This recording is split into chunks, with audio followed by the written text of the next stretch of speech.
Hello everyone, my name is Yash Maheshwari and welcome back to the YouTube channel.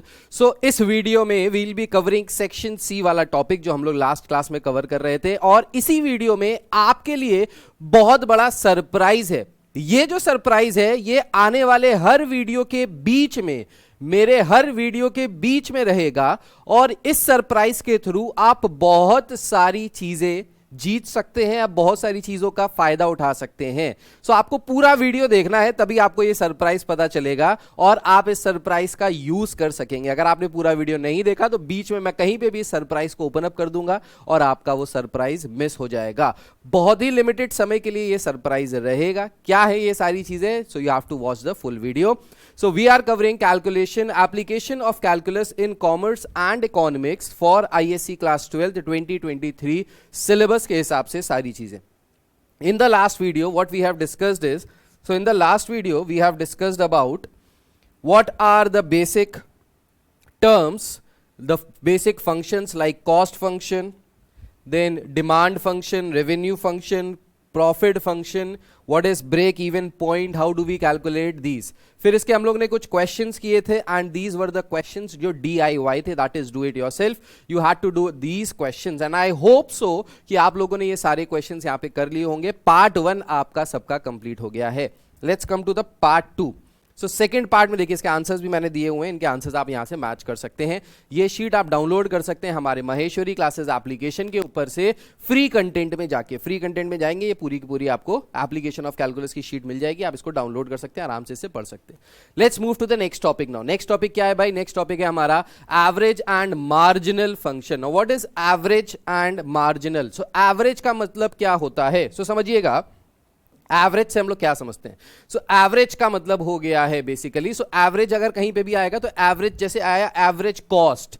So average cost का मतलब क्या हुआ? Cost function क्या था? कॉस्ट फंक्शन था बेसिकली जो कॉस्ट लग रही थी किसी भी प्रोडक्ट को प्रोड्यूस करने में। कॉस्ट फंक्शन दो पार्ट्स में डिवाइडेड था, variable cost and fixed cost, right. इसको हम लोग CX से डिनोट करते थे।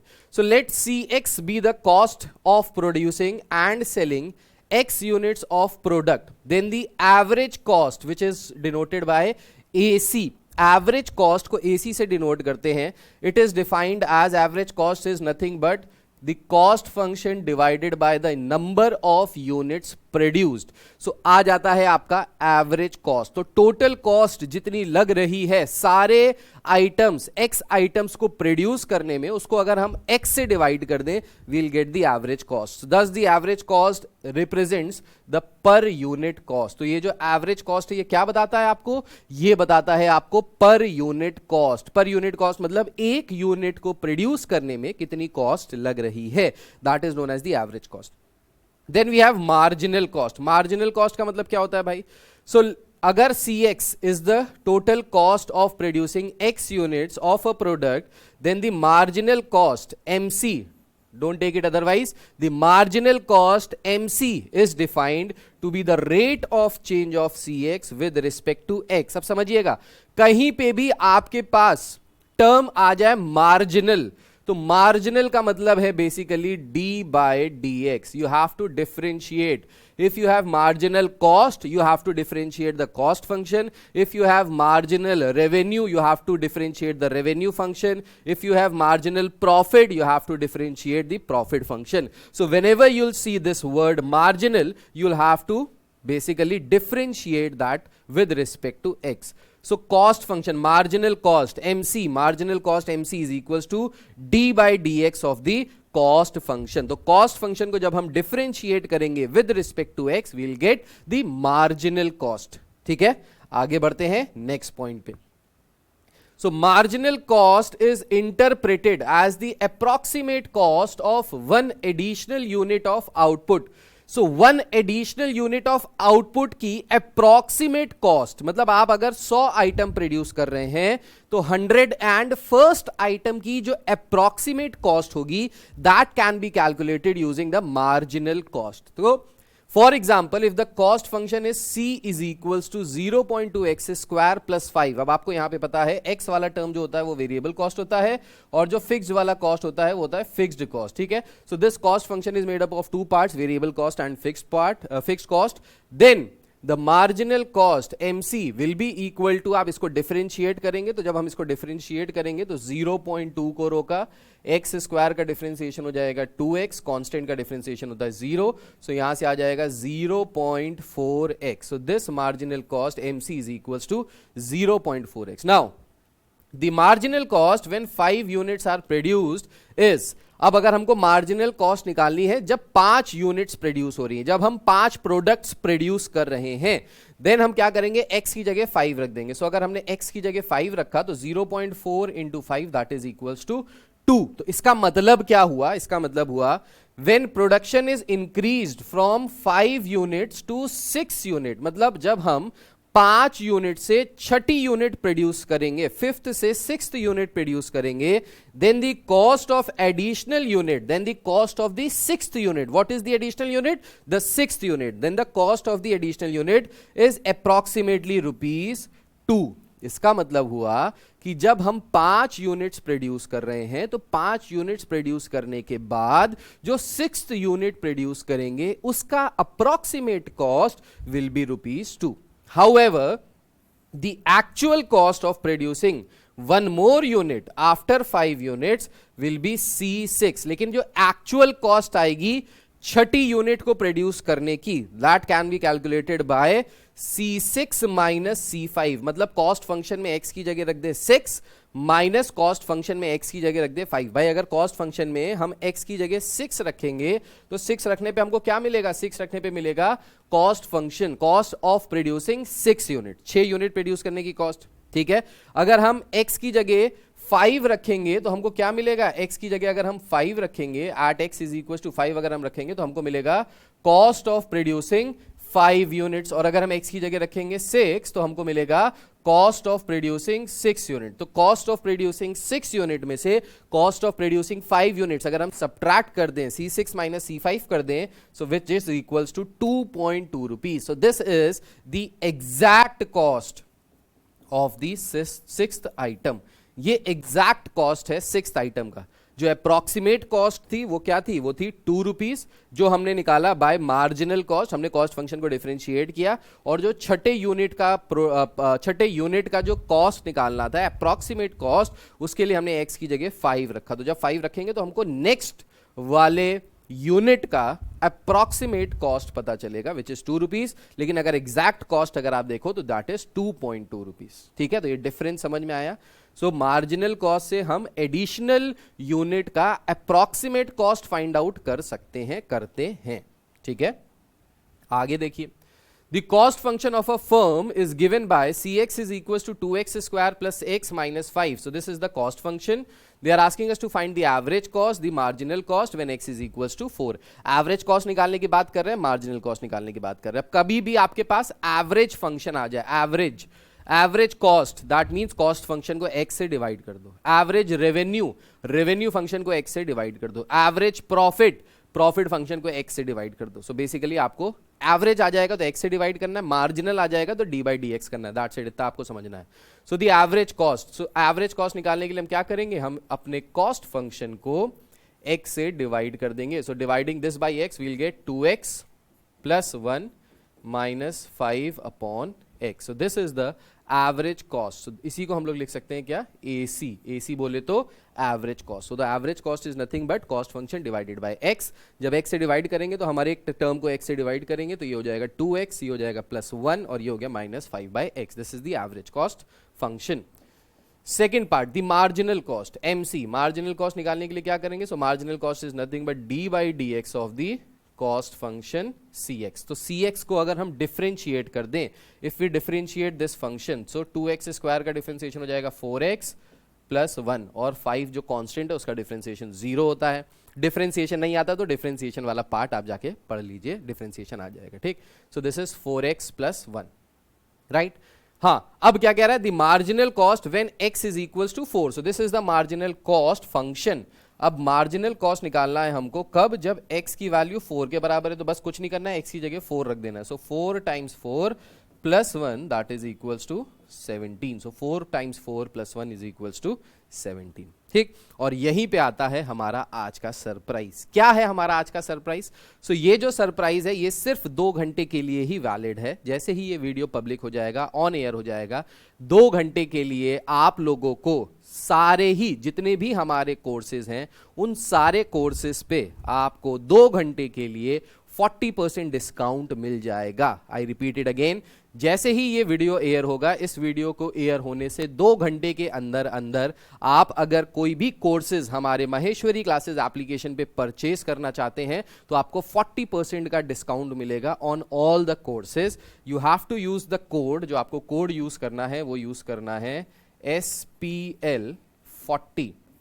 ये कोड अगर आप यूज करेंगे SPL40 within 2 hours of this video going online, you'll get a 40% discount on all our courses। जो भी कोर्स आप परचेज करना चाहते हैं आप वो कोर्स परचेज कर सकते हैं, 40% का डिस्काउंट मिलेगा। चाहे 10th का परचेज करना चाहो, चाहे 11th का, चाहे 12th का, किसी का भी आप कोर्स परचेज कर सकते हो। हमारे फिजिक्स, केमिस्ट्री और मैथ्स के कोर्सेज ऑनलाइन चल रहे हैं। PCM का एक पूरा का पूरा ग्रुप भी है। जो क्लास 12th के कोर्सेज हैं वो मोमेंटस नाम से चल रहे हैं। तो अगर आप एनरोल करना चाहते हैं तो एनरोल कर सकते हैं 40% पे। सिर्फ आज के लिए, सिर्फ 2 घंटे के लिए ये कोड वैलिड रहेगा और ये उन्हीं को दिखाई देगा जिन्होंने ये वीडियो यहां तक देखा है। ठीक, आगे बढ़ते हैं, नेक्स्ट पार्ट पे आते हैं। सो नेक्स्ट पार्ट क्या कह रहा है भाई? हाँ, so if the total cost function C of a product is given by C is equals to 2x times x plus 7 upon x plus 5 plus 7. This is the total cost function. Okay. Prove that the marginal cost falls continuously as the output increases. अब देखो इस तरीके के proving वाले questions आपके paper में नहीं आने वाले, तो ये क्वेश्चन आपके पेपर के पॉइंट ऑफ व्यू से बेकार है, इसलिए इस क्वेश्चन को हम यहाँ पे नहीं करेंगे। आपको भी समय बर्बाद करने की जरूरत नहीं है। प्रूविंग वाले क्वेश्चंस नहीं पूछे जाएंगे, आपसे पूछे जो जाएंगे क्वेश्चंस वो पूछे जाएंगे वैल्यूज निकालने वाले क्वेश्चन। तो ये प्रूविंग वाले क्वेश्चन छोड़ दीजिएगा, अगर आपको बुक में भी दिखेंगे ऐसे क्वेश्चन करने की जरूरत नहीं है। ठीक, आगे देखते हैं। Let's talk about average revenue and marginal revenue. मैंने आपको ऑलरेडी बता दिया है, एवरेज टर्म कहीं पे भी आए तो divided by x, marginal term कहीं पे भी आए तो क्या करो, डी बाई डी एक्स कर लो। तो एवरेज रेवेन्यू का मतलब हो गया रेवेन्यू फंक्शन को एक्स से डिवाइड कर लो तो आपको मिल जाएगा एवरेज रेवेन्यू। एवरेज रेवेन्यू का मतलब क्या हो गया? देखो रेवेन्यू फंक्शन जो होता है वो किसके बराबर होता है? रेवेन्यू फंक्शन होता है प्राइस पर product into the number of products. So price per unit into the number of units. अब अगर आप इसको x से डिवाइड कर दोगे तो x से x कैंसिल हो जाएगा तो क्या आ जाएगा? p पता चल जाएगा। So average revenue is nothing but the price per unit. एक यूनिट का कितना प्राइस होता है, किस प्राइस पे हम एक यूनिट को सेल कर रहे हैं, that we get using the average revenue function AR, right. So AR is equal to px upon x which is equals to p, price per unit. अब अगर बात करें मार्जिनल रेवेन्यू की, सो मार्जिनल रेवेन्यू का मतलब क्या हो गया? मार्जिनल रेवेन्यू का मतलब हो गया रेवेन्यू फंक्शन r को आप d बाई डी एक्स कर दें, you differentiate the revenue function with respect to x, you will get the marginal revenue, right. अब मार्जिनल रेवेन्यू को हम लोग कैसे इंटरप्रेट कर सकते हैं? So the marginal revenue is interpreted as the approximate revenue received from producing and selling one additional unit of the product।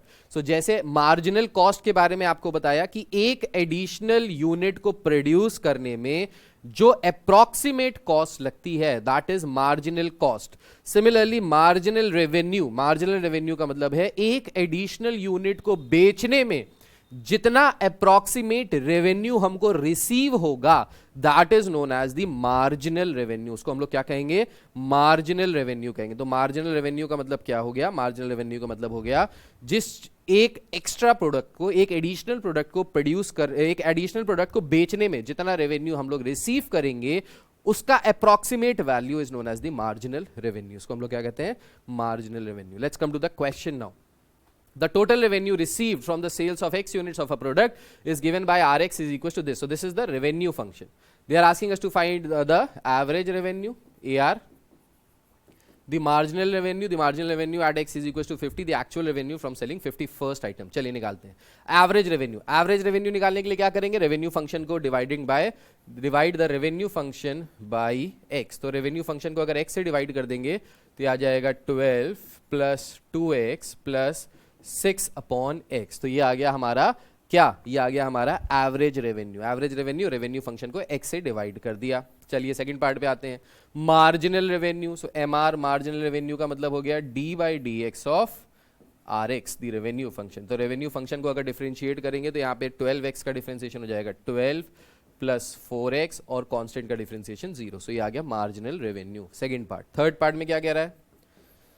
Third part में कह रहा है the marginal revenue at x is equals to 50। So M R at x is equals to 50। So x is equals to 50 पे mr कितना आ जाएगा? सो आ जाएगा 12 plus 4 into 50, 4 5 20, 212, 212। So marginal revenue at x is equal to 12 कितना आ गया? ये आ गया 212 के बराबर। Now what they are asking in the fourth part is the actual revenue from selling 51st item. 51st item को एक्चुअली में अगर हम लोग बेचते, एक्चुअल प्राइस उसका क्या होता? 51st आइटम को जब हम बेचेंगे तो उसका एक्चुअल प्राइस क्या होगा? ये जो प्राइस आ रहा है 212, ये अप्रॉक्सीमेट प्राइस है, हमसे पूछ रहा है एक्चुअल प्राइस। तो एक्चुअल प्राइस निकालने के लिए हम क्या करेंगे? Revenue function of 51 items minus the revenue function of 50 items. तो अगर हम x की जगह, रेवेन्यू फंक्शन में x की जगह 51 प्लेस कर देंगे तो हमको क्या मिल जाएगा? 51 आइटम्स को प्रोड्यूस करने की टोटल, 51 आइटम्स को सेल करने की टोटल कॉस्ट, कि हम जब 51 आइटम्स को सेल करेंगे तो टोटल कितना पैसा मिलेगा।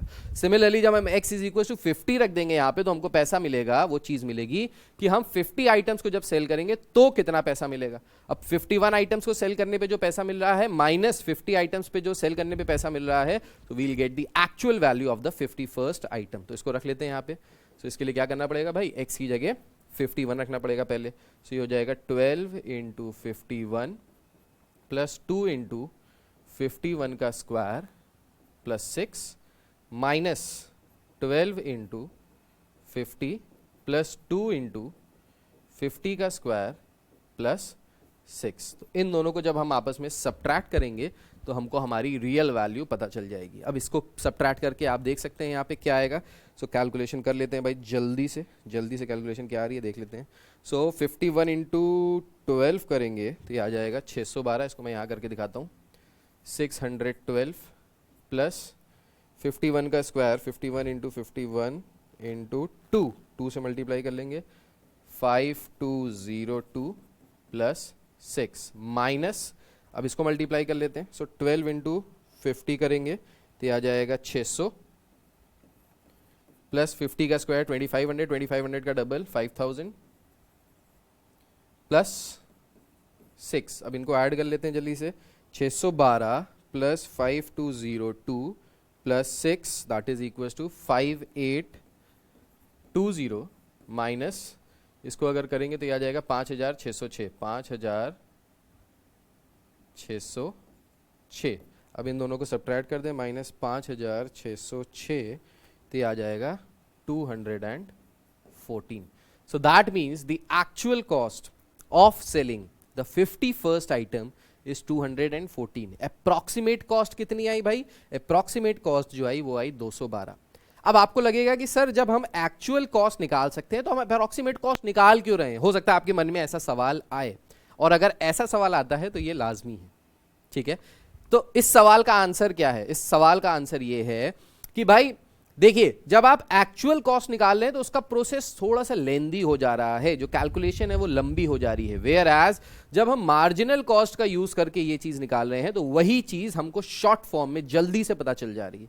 सो मार्जिनल कॉस्ट की हेल्प लेके हम अप्रॉक्सीमेट वैल्यू निकाल सकते हैं, जल्दी निकाल सकते हैं। वेयर एज अगर हम एक्चुअल प्राइस निकालेंगे तो वो थोड़ा सा लेंदी है, थोड़ा सा कॉम्प्लिकेटेड है। That's it. बस इसीलिए हम लोग मार्जिनल कॉस्ट का यूज करते हैं ताकि कैलकुलेशन ईजी हो जाए और जल्दी आंसर मिल जाए। दैट्स इट, ठीक है, टाइम सेविंग वाली टेक्निक। ठीक, चलिए आगे बढ़ते हैं, नेक्स्ट क्वेश्चन पे आते हैं। The demand function of a product for a manufacturer is px is equal to ax plus B.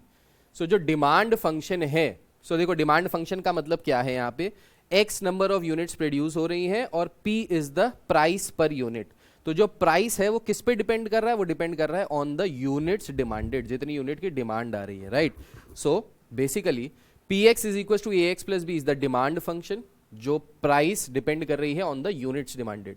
So he knows that he can sell 1250 units when the price is ₹5 per unit. तो जब 5 per unit price है तो वो कितने cell कर सकता है? 1250 unit sell कर सकता है। And he can cell 1500 units at a price of ₹4 per unit, और वो कितनी यूनिट सेल कर सकता है? 1500 यूनिट सेल कर सकता है at a price of 4 per unit. कह रहा है find the total average and marginal revenue function, also find the price per unit when the marginal revenue is 0। Question आपको समझ में आ गया होगा, ठीक है। सो जो डिमांड फंक्शन दिया हुआ है वो एक लीनियर फंक्शन दिया। अब ये देखिए एक लीनियर फंक्शन है। लीनियर फंक्शन का मतलब होता है एक ऐसा फंक्शन जिसमें जो वेरिएबल है उसकी मैक्सिमम पावर जो है वो 1 है, that is known as a linear function, जिसकी इक्वेशन को अगर हम ग्राफ पे ड्रॉ करें तो हमको एक लीनियर इक्वेशन मिलती है, एक स्ट्रेट लाइन मिलती है, राइट। अच्छा, so the demand function of a product for a manufacturer is px is ax plus b. He knows that he can sell 1250 units when the price is rupees 5 per unit. तो वो कितने units cell करता है? तो जब उसका price rupees 5 per unit है, ठीक है, जब वो 5 पर यूनिट पे बेच रहा है तो he knows that he can sell 1250 units. तो वो कितनी यूनिट सेल कर सकता है? 1250, ठीक है। जब उसकी प्राइस पर यूनिट कितनी है? 5 रुपीज पर यूनिट। तो प्राइस पर यूनिट को हम लोग पी से डिनोट करते हैं, नंबर ऑफ यूनिट्स को एक्स से डिनोट करते हैं। सेकंड कंडीशन क्या है? सेकंड कंडीशन कह रहा है कि जब यही चीज को वो 4 रुपीज पर यूनिट अगर वो बेचे तो वो कितने यूनिट्स बेच सकता है? ही can cell how many units? He can cell 1500 units, ठीक है। सो ये जो डिमांड और प्राइस के बीच का जो ये रिलेशनशिप है, ये रिलेशनशिप इस लीनियर इक्वेशन के द्वारा दिया जा रहा है, P x is equal to A x plus B.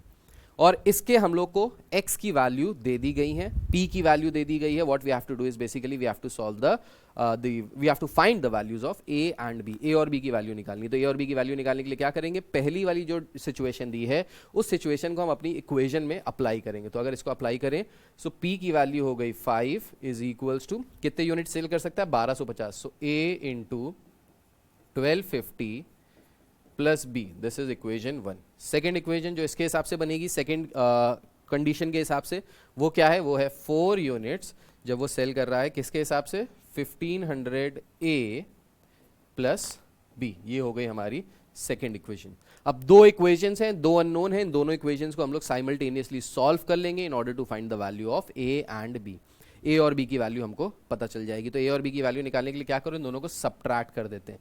तो जब इन दोनों को आपस में सब्ट्रैक्ट करते हैं तो ये हो गया माइनस, ये भी हो गया माइनस, ये भी हो गया minus, plus B minus B cancel हो गया, 5 माइनस 4 1 आ गया।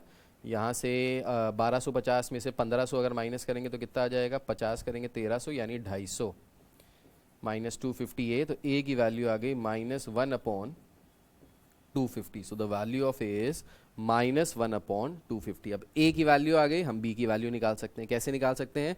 Putting the value of A in equation 1। Equation 1 में अगर हम ए की वैल्यू रख दें तो यहाँ से आ जाएगा 5 is equals to -1/250 into 1250 plus B, ठीक।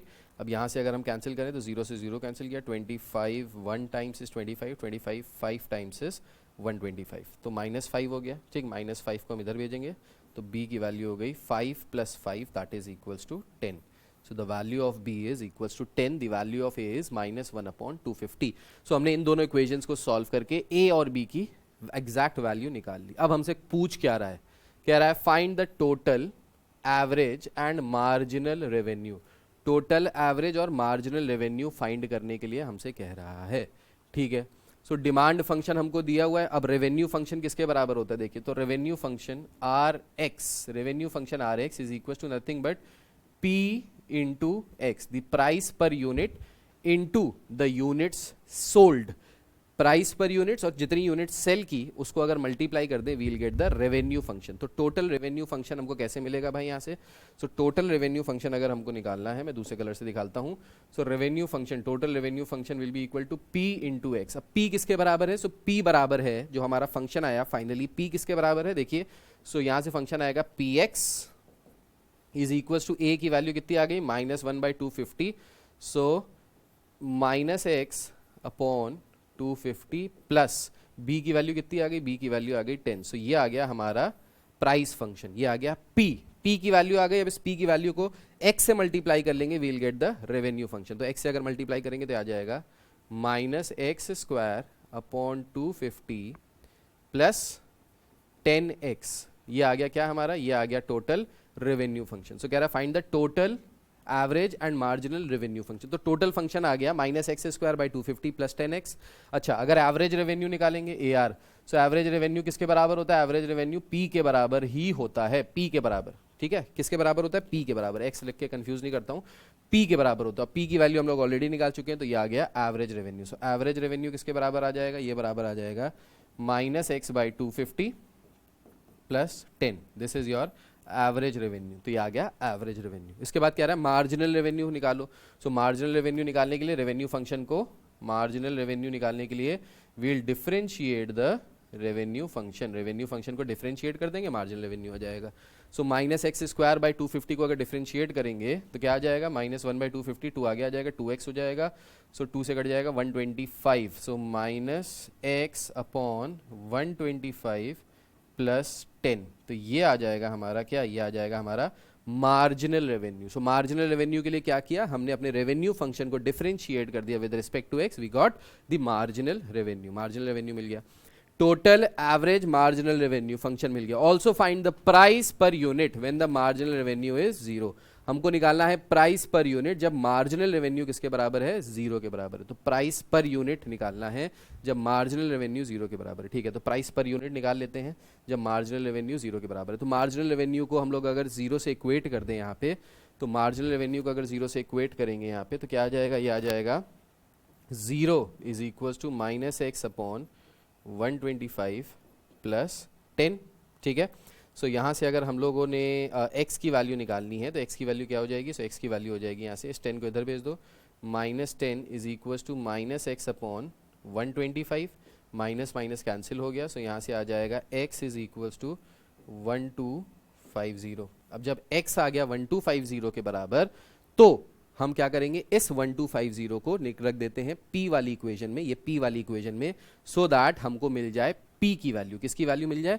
p की वैल्यू मिल जाए। तो हमको p की वैल्यू निकालनी है। कह रहा है find the price per unit. तो प्राइस पर यूनिट का मतलब है we have to find p जब मार्जिनल रेवेन्यू यानी dr/dx 0 के बराबर दिया है।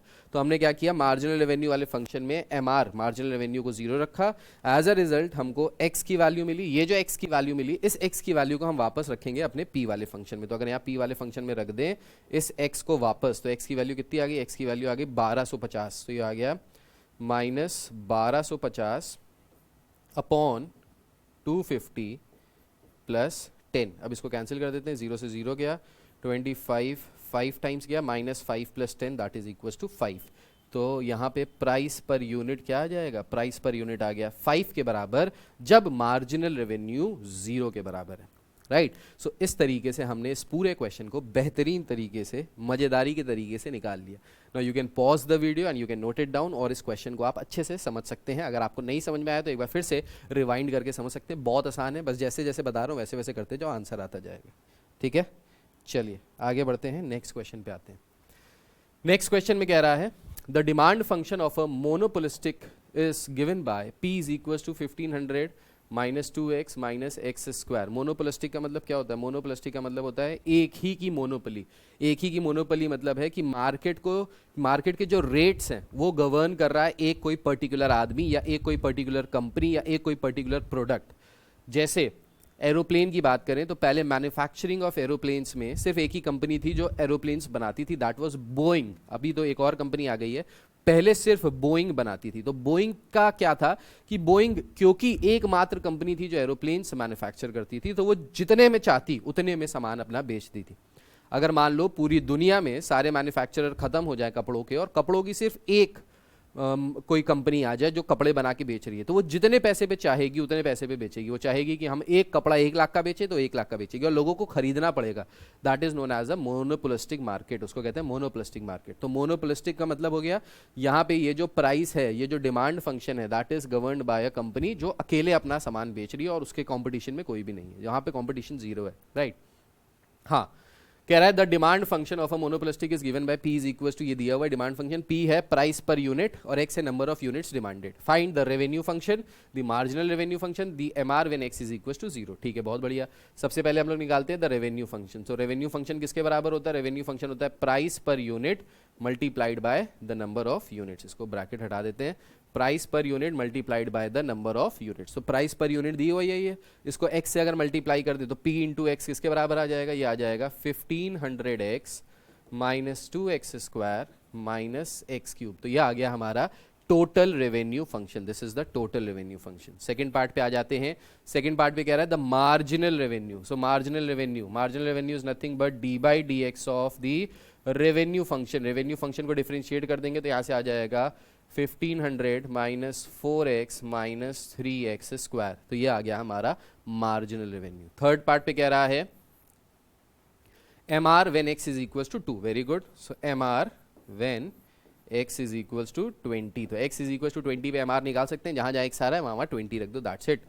So ये हो गया 1500 minus 20 into 4, that is 4 2s are 8, 80 minus 3 into 20 का square, that is equals to 400. ठीक है, so ये आ गया 1500 minus 80 minus 1200. तो ये आ गया कितना, 4 3 1200, 1280, 1500 में 1280 माइनस करो तो कितना हो जाएगा, तो ये हो जाएगा 20 1300 और 220, तो ये आ जाएगा 220. So the final answer is 220. So marginal revenue when x is equal to 0 is 220. Now how can you interpret it? So interpret कैसे करेंगे? इंटरप्रेट करने के लिए समझिए, सो जब x इज इक्वल टू 20 है, that means the approximate revenue that we will receive on selling the 21st item will be equal to 220 rupees. अगर हम 21st आइटम को सेल करें तो जो अप्रोक्सीमेट पैसा हमको मिलेगा 21st आइटम को सेल करने में, दैट इज रुपीज 220. तो ये 220 रुपए यहां पे मिलेंगे आपको. ठीक है, इसका मतलब ये हुआ, इस इंटरप्रिटेशन का मतलब ये हुआ. ठीक है, सो इसके बेसिस पे जितनी चीज मैंने अभी आपको पढ़ाई, इसके बेसिस पे दीज आर द क्वेश्चंस जो आपको यहाँ पे करने हैं. ये वाले क्वेश्चंस आप कर लीजिएगा. इन क्वेश्चंस को करने पे आपको ये पूरा का पूरा कॉन्सेप्ट क्लियर हो जाएगा. सो आई होप ये आपको लेसन अच्छे से समझ में आया. अगर समझ में आया तो लाइक करें, सब्सक्राइब करें, शेयर करें और इस वीडियो को ज़्यादा से ज़्यादा अपने दोस्तों को शेयर करें, क्योंकि सेक्शन सी जो 15 मार्क्स का आपका आने वाला है, ये पूरा का पूरा सेक्शन सी मैं आपको पढ़ाने वाला हूँ. इसकी प्लेलिस्ट पूरी हमारे पास बनी होगी सेक्शन सी 2023 के नाम से. आप उस पर जाके सारे वीडियोस देख सकते हैं. बहुत ही जल्द हम सेक्शन सी पूरा कंप्लीट करने वाले हैं अपने इस यूट्यूब चैनल पे.